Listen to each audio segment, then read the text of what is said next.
All right, welcome to another Discount Ted video. Today I bought some new equipment, a OBDLink LX.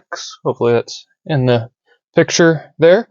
But I bought this because I want to get throttle position and RPM and hopefully a more smooth speed readout onto my RaceChronoPro, and this is the least expensive OBD recommended tool by RaceChrono themselves. So I bought this on Amazon. I got it on sale for about $70 or so.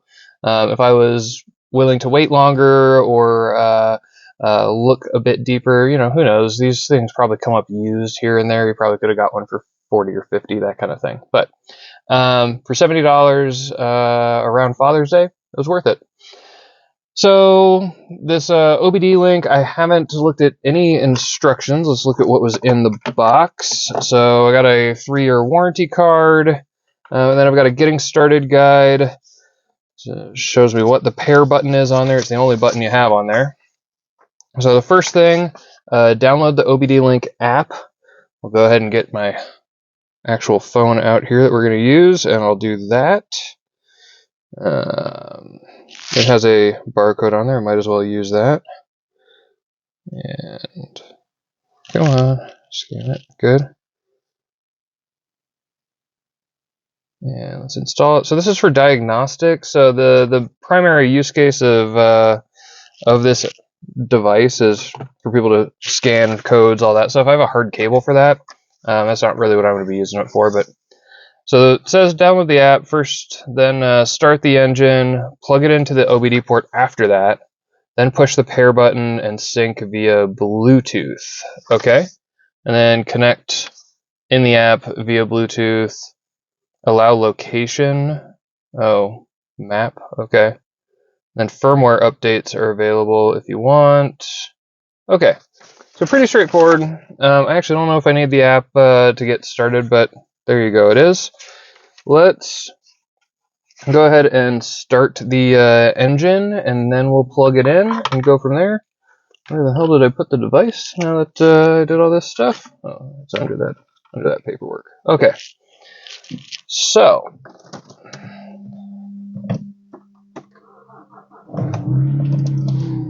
we are running, and sorry, I'm not going to move the camera so you can see where the OBD port is, but you know, it's in the driver footwell where it is in every single car. So we will now plug it in. I can see on there, I'm going to take a little picture of it so you can see what it looks like with the power on. Hang on, I'm going to get my ugly foot out of the way there. Okay. You can expect a picture. But you can see I got power, I got link going. I'm going to go ahead and open that OBDLink app, and we'll sync it there first. I've got terms and conditions, great. Locations required, okay. While using the app. I'm doing a OBDLink LX. Yeah, engine started. It's plugged in. Power LED is on. Now press the pair button. Press the pair button. Continue. Allow. OBDLink LX. Pair. And yeah, pair. And it's linking up. Let's see. Try again. Do I need to be closer? Okay, now it's linked up. And now it's linked to the car. Okay, so now it asks link location, yes.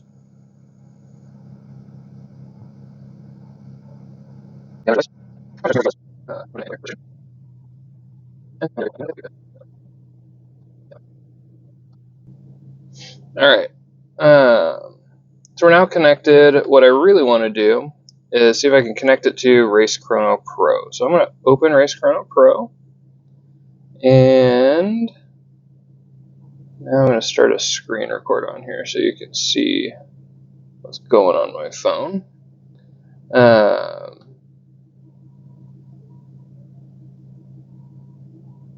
Great. So now I'm going to click on Settings. And so I've got OBD2 receivers, add an OBD2, and I need a OBDLink LX. Oh, the very top, I'm dumb. I need this one, and it's linked. Wow, great. All right, well, that was easy. Now then, I'm going to go to tracks. I've got this test route I want to edit. So let's start a pen here. Hang on.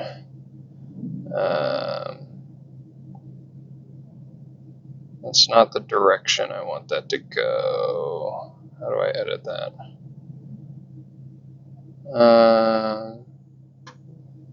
What does that do? That's not what I want.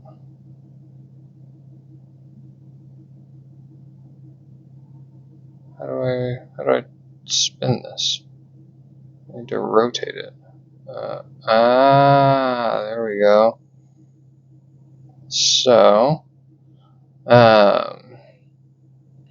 good. That's fine for width. This is a start line, and name is start. Great. Done. And good. Now then, I need to add another one. Not there.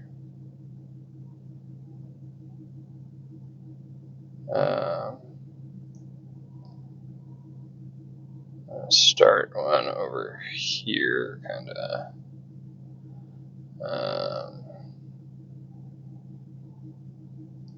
Move it there. Good. Rotate it that way. Good. And I'll name it. Yeah, new trap is fine. Great. Then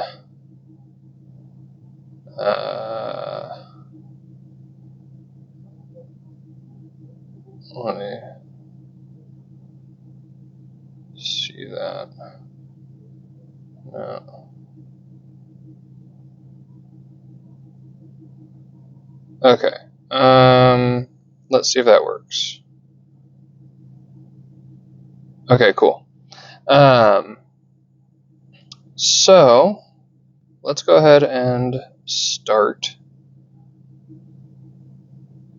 And no. Select.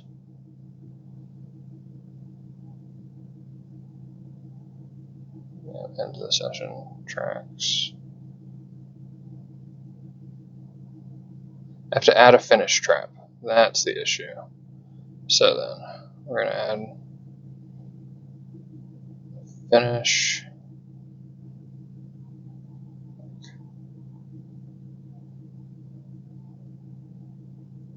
I'll say right there. We'll rotate it that way. Good. And it is. Okay. Alright, hang on. So you can do a start line, you can do a finish line, you can do a start finish line. That's really what I want. So we're going to make that the start finish. Except I want to move that over to say like here, something like that. Okay. And that should be good. Now let me see if I go to start, will it let me use that track? Now I can use my test route track. Perfect.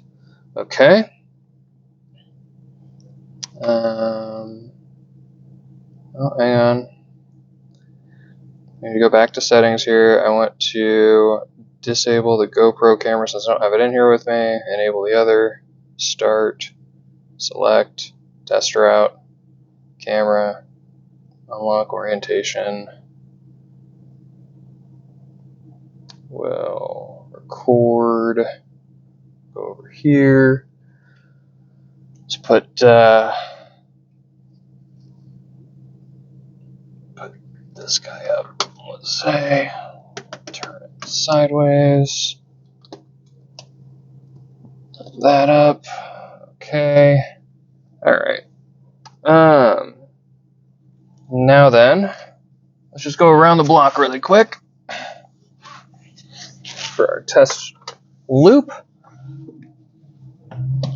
Okay, a couple quick updates. I figured out how to fix my test route map. I already did it, sorry. But what you do is you click on one of your waypoints there, and you can see down here at the bottom it's got, new trap highlighted, and there's an edit or a delete. And all you do is you click the delete button, and it'll take off that extra start line that I didn't need. So great, that's done. The other thing is if I go to my sessions, and I go to this session, and I export, and show more, video overlay, hit the little cog wheel to change it. I suppose I can say, like, you can copy overlays, make custom ones, what have you. I already had this custom car overlay one, but I just modified it using the cogwheel. And I think if you want to make a copy, there you see like new overlay, copy, delete, whatever.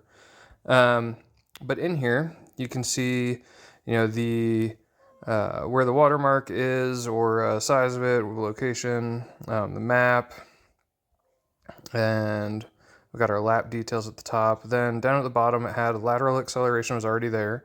Speed needle was already there, but what I did, if you tap on it, you can change what channel it comes from. So by default, it's the internal GPS speed, and I changed it to be the OBD reader speed. So hopefully that'll smooth out my speed changes like I was hoping. And I was also able to add engine RPM just by clicking add new gauge, choose the type that you want. So I chose needle, and then when you tap it again, then you can choose the input channel. And you can see there's a coolant temperature, device update rate, don't know why anyone would want that. But engine RPM, intake temp, speed, throttle position. So those are the things coming in from the OBD reader. That doesn't include the brake pressure sensor, which I would expect it didn't, since that just isn't standard. But that's how you go update that. Now I'm going to go ahead and export this, and we'll see how it looks.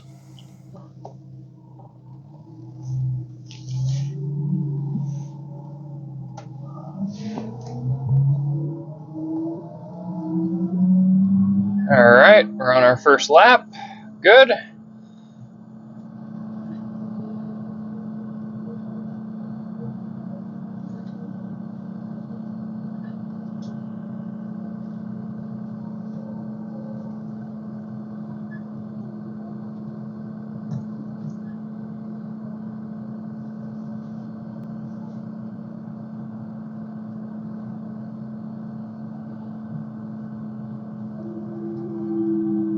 I should go through a trap as I come around the block here.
flying lap, go all the way into second gear. Whoa! Alright. Now I am on lap.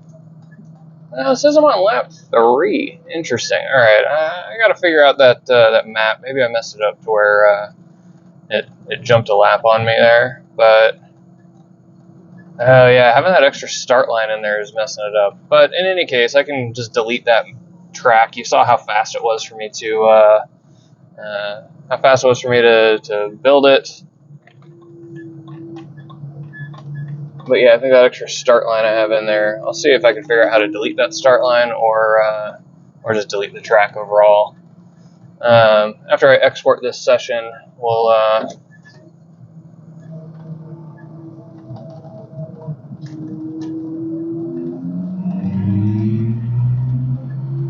delete the track.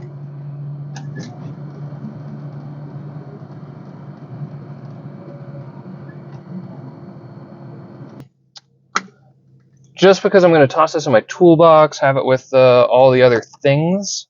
Now that I've got the car shut off, this OBDLink is supposed to automatically shut off after like 10 minutes of inactivity, and you can just leave it plugged in forever. It won't drain your battery. I say supposed to because I don't trust that. So what I'm going to do instead is when I'm not using it, I'm going to go ahead and unplug it. And I'm going to put it in the box that it came in just to help protect it, and then I can toss this whole box in my trackside toolkit. So probably don't need the 3-year warranty card in there with it, but you know, why not? So that's how you get an OBDLink on there, how you set up a track, and then I'll export that quick video, and you'll see what it looks like with the throttle on it. Still some more experimentation to do within RaceChrono. Play with it to see if I can get the speed to read off of the ECU as opposed to the GPS. I'll fiddle with it a little bit more and keep you guys posted. Thanks.